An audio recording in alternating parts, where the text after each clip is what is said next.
It's tax day. Sorry, your local post office may be open until midnight. Have you already turned your taxes in? Do you feel like you maybe want to talk about cocktails?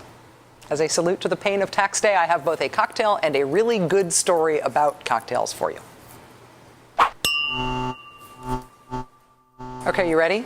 Here's how you make a champagne cocktail. It's very, very simple. Champagne flute, sugar cube, Angostura bitters. Soak the sugar cube in Angostura bitters. Don't be afraid, you'll be fine. Depends sort of on the size of your sugar cube, but there you go. So you do that, then you pop open your champagne. It's not difficult at all. 1, 2, 3, 4, 5, 6.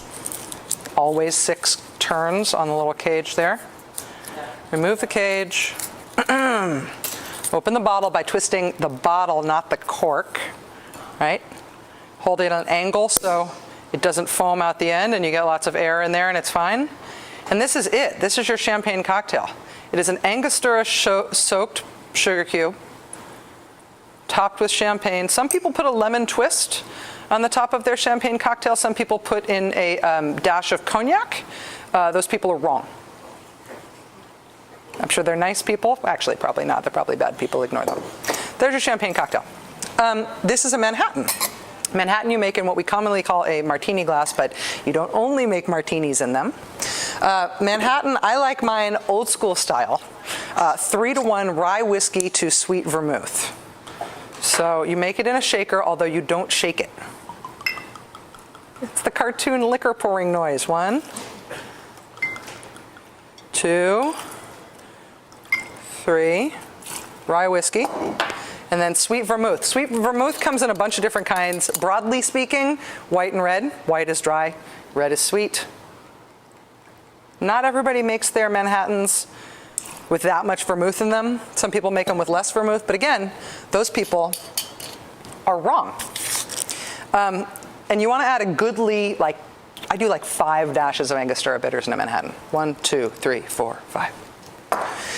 And then you stir it up. You don't shake it because it doesn't have any citrus or egg white or dairy or anything in it. And so you want your drink to be nice and cold, but you also want it to be sort of clear. So that's what you stir for. If I weren't as nervous to be doing this on television as I am, you wouldn't hear the ice even clattering around in the shaker because I'd be so good at it. But I'm a little nervous because you guys are watching.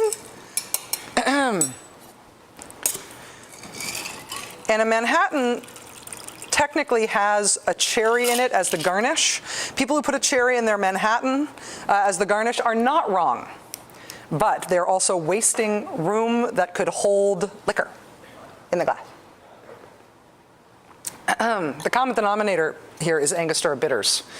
The label doesn't fit. That's a whole long story. You can't actually have a cocktail without bitters. In fact, the word cocktail at its core means booze, sugar, water, and bitters. That's what a cocktail was. And its cocktails become a million other things, but really, bitters is core. Back on St. Patrick's Day of this year, you might remember I needed Angostura bitters to make a cocktail that we made here on set called O'Shea's Dram. Now, I keep my bar in Massachusetts, not here in New York, so our producers couldn't tap my personal supply of Angostura. They therefore called every liquor store in New York City to find a bottle, and nobody had any for sale. We ended up having to bogart a bottle of bitters, a really old bottle of bitters, out of producer Tina's personal stash in Brooklyn. Yet another reason to thank God for producer Tina. But here's the question. Why were there no bitters in all of Manhattan?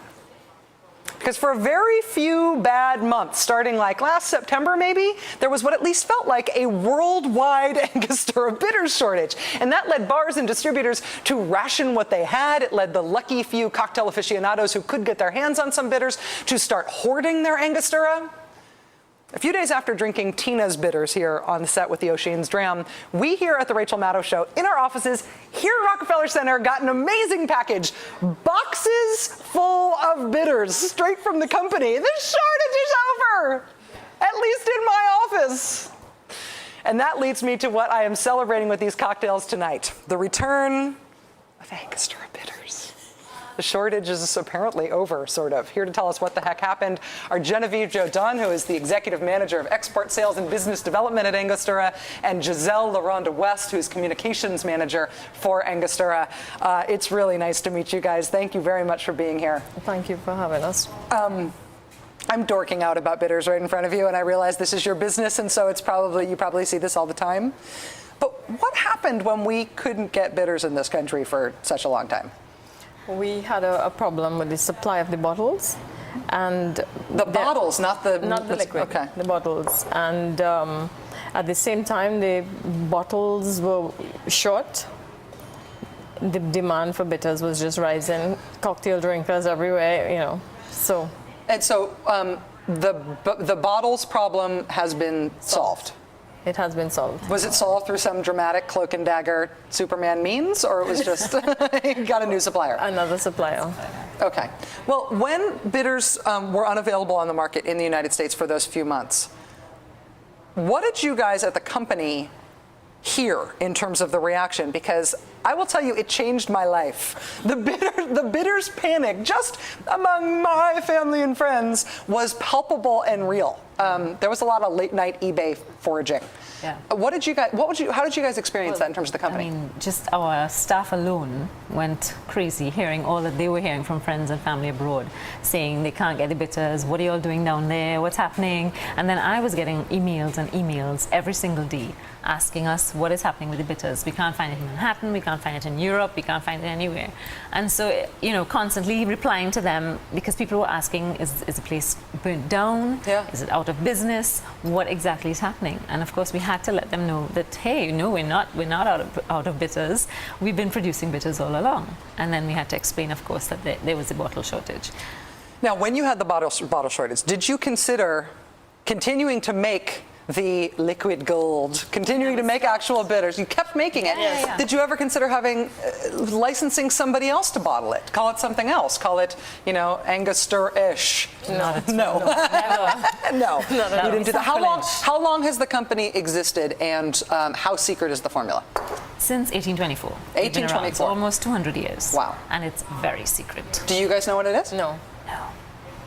Only It's five like, people. It's really. In the entire It's not like world. you know half of it and you know half of it and you have to. I wish. So in terms of the formula, it's been the same for nearly 200 years. It has been. I guess the people who distill it know it. Well, we can't tell you that. We have. All we know is that 5 people know.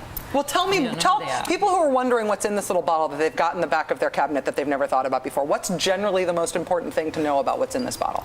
It's herbs and spices. Okay. Secret formula. Yes. People who still can't get bitters right now at their local liquor store, it's going to get better. The distribution is back in effect. It will. Yes. And the company is important to the economy of Trinidad. Yes, it is. It is. I mean, Angostura is an icon, and Angostura bitters more so, because it's been around for so long, and that's what everybody knows. And because we make rum as well, you know, it's a company that people value in Trinidad and Tobago. Yeah. And I think this has done a great deal for us, actually understanding how much people really appreciate Angostura bitters. Sometimes it takes breaking up to realize how Yep. in love you were. That's the way it goes. Genevieve Jodin and Giselle LaRonda West are both with the Angostura Company in Trinidad. Thank you so much for the hooch, and thank you so much for being with here. It's nice to meet you both. Thank you. Same here. They were here just the other day. We have recipes for how to make a champagne cocktail in a Manhattan on our blog, maddowblog.msnbc.com. Countdown with Keith Olbermann starts right now. Have a great night.